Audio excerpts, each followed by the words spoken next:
हाँ भाई, सभी लोगों को नमस्कार और एक बार फिर से स्वागत आप सभी लोगों का।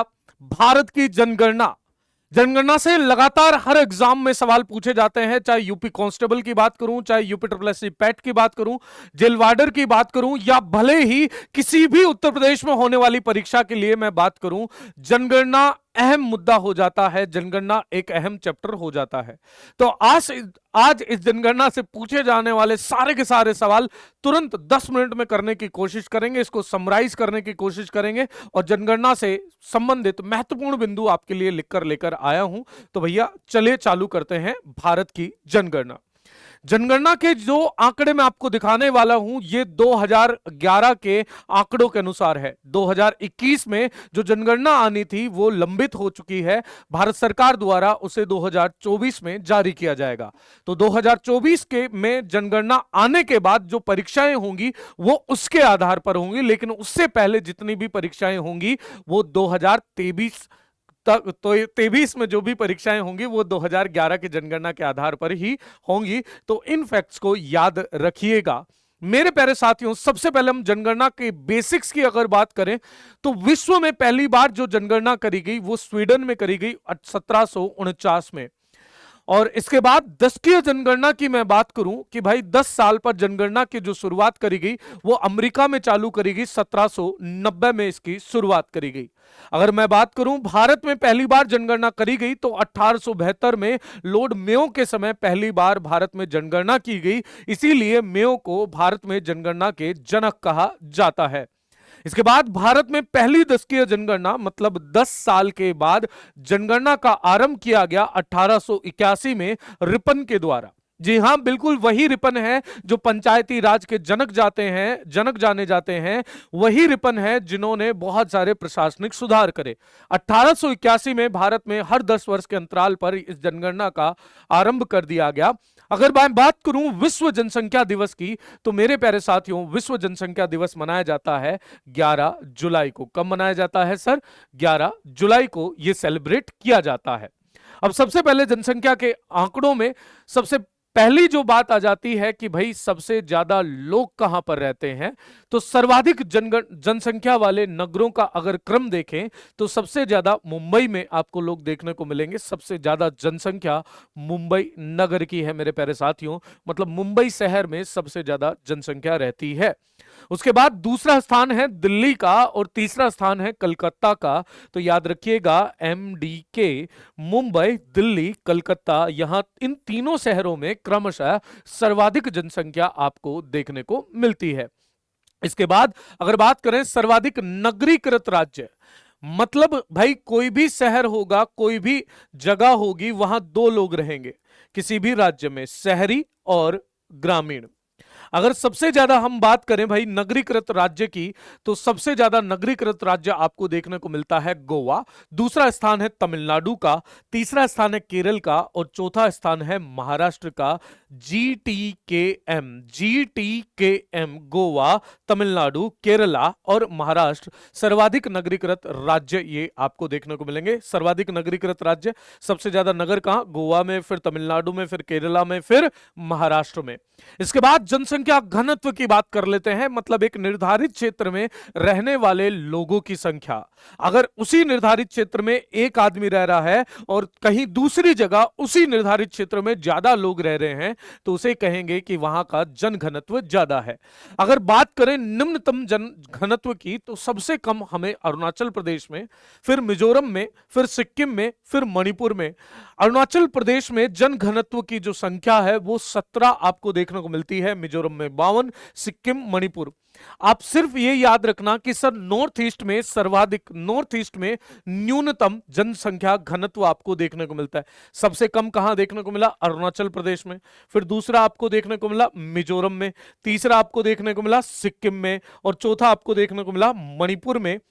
ये निम्नतम जनसंख्या वाले राज्य हैं। अगर सर्वाधिक की मैं बात करूं तो सर्वाधिक आपको देखने को मिलेंगे बिहार में।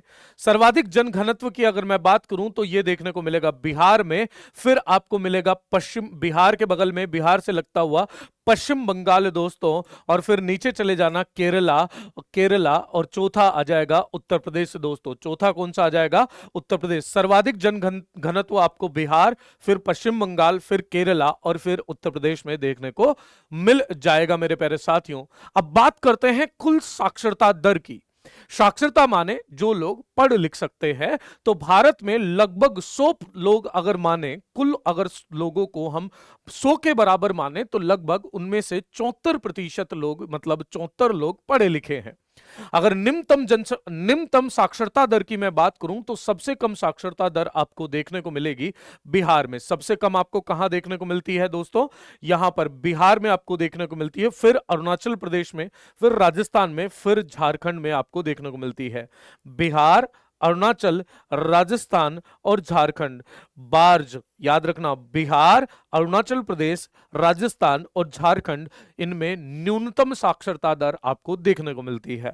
अगर सर्वाधिक की मैं बात करूं, तो सर्वाधिक आपको हाईएस्ट लिटरेसी रेट 93.91%, लगभग 94% करीबन आपको केरल में देखने को मिलती है।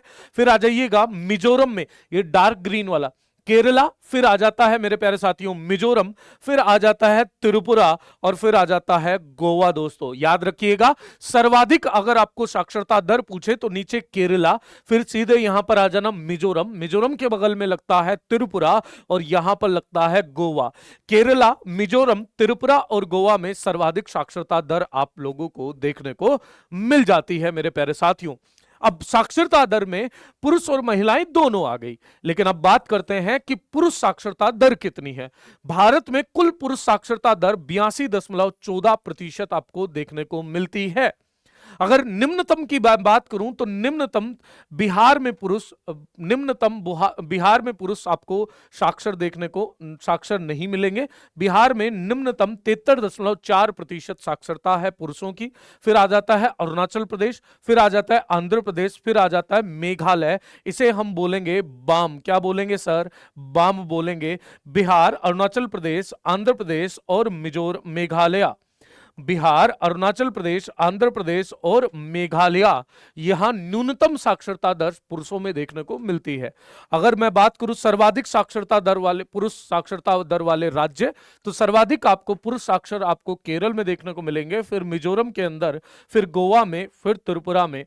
आपको इसमें KMGT, केरला, मिजोरम, गोवा और त्रिपुरा, ये सर्वाधिक पुरुष साक्षरता वाले राज्य है।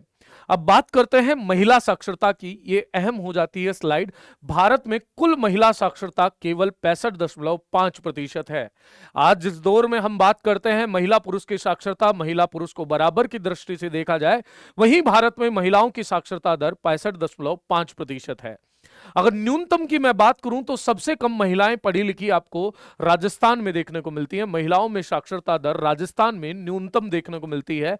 लगभग 100 महिलाओं में से 52 करीबन महिलाएं केवल साक्षर होती हैं। उसके बाद आ जाता है बिहार, उसके बाद आता है झारखंड और उसके बाद आता है जम्मू कश्मीर। तो आपको क्या बनाना है? रब जे जे राजस्थान, बिहार, झारखंड आन जम्मू कश्मीर। रब जी जे राजस्थान, बिहार, झारखंड आन जम्मू कश्मीर। अगर अधिकतम महिला साक्षरता दर की बात करूं, तो अगेन फिर जाता है केरल के अंदर लगभग 91.98%। उसके बाद आता है मिजोरम, उसके बाद आता है गोवा, फिर आता है त्रिपुरा।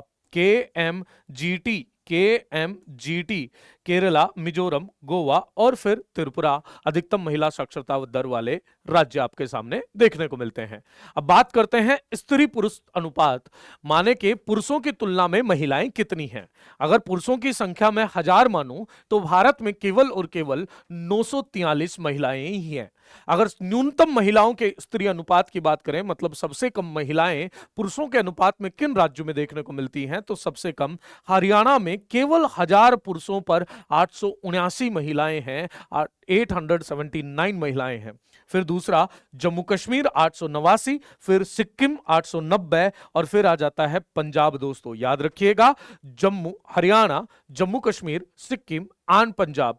HJSP, हरियाणा, माफ कीजिएगा, जम्मू कश्मीर, सिक्किम, पंजाब।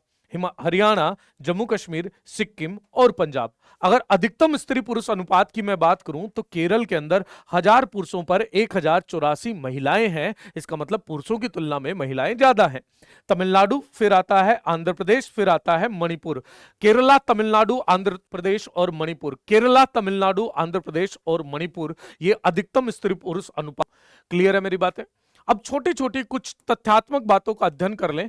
अनुसूचित जनजाति कहां कहां नहीं देखने को मिलती है, शेड्यूल्ड ट्राइब आपको कहां कहां देखने को नहीं मिलती है। तो याद रखिएगा, पंजाब, हरियाणा। और पंजाब हरियाणा की राजधानी है चंडीगढ़। पंजाब, हरियाणा, चंडीगढ़, और चंडीगढ़ जैसी यूनियन टेरिटरी है दिल्ली, और ऐसा ही एक केंद्र शासित प्रदेश है पुडुचेरी। तो याद रखिएगा, पंजाब, हरियाणा, चंडीगढ़, दिल्ली और पुडुचेरी, यहां पर शेड्यूल्ड ट्राइब जनजाति, अनुसूचित जनजाति आपको देखने को नहीं मिलती है। अगर बात करें कि भाई एससी कहां, शेड्यूल्ड कास्ट जो है, अनुसूचित जाति कहां कहां किन किन राज्यों में देखने को नहीं मिलती है, तो शेड्यूल्ड कास्ट के लिए आप चले जाइएगा नॉर्थ ईस्ट। सबसे पहला स्थान आएगा भाई नागालैंड। नागालैंड के अलावा अरुणाचल प्रदेश, लक्षद्वीप, अंडमान निकोबार। तो याद रखिएगा, नागालैंड, अरुणाचल प्रदेश, लक्षद्वीप और अंडमान निकोबार, यहां पर अनुसूचित जाति नहीं देखने को मिलती। अनुसूचित जनजाति में आपको याद रखना है पंजाब, हरियाणा, दोनों की राजधानी चंडीगढ़, चंडीगढ़ बराबर दिल्ली,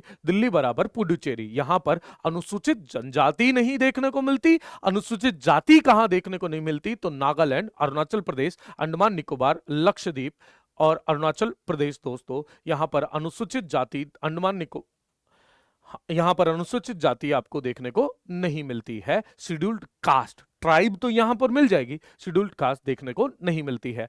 आज के सेशन को रखते हैं इतना ही। मिलता हूं मैं आपको अगले सेशन में। नीचे कमेंट सेक्शन के अंदर लिख के बताइएगा आपको क्लास कैसी लगी और अगला सेशन किस बात पे चाहिएगा। आपको तुरंत लेकर ये डेली इसी समय अपन ये सेशन लाया करेंगे, जिसमें इंपॉर्टेंट टॉपिक्स, छोटे छोटे टॉपिक्स जिनको जल्दी जल्दी आप रिविजन कर पाए, जल्दी जल्दी पढ़ पाए और अच्छा स्कोर पर कर पाए, ऐसे लाते ही रहेंगे हम सेशन रेगुलर इसी समय। रोज आ जाइएगा। चले, मिलता हूं आपको अगले सेशन में। तब तक ले ध्यान रखें, ख्याल रखें, हमेशा याद रखें, छोटों को प्यार दीजिएगा, बड़ों का आदर। धन्यवाद। जय हिंद, जय भारत।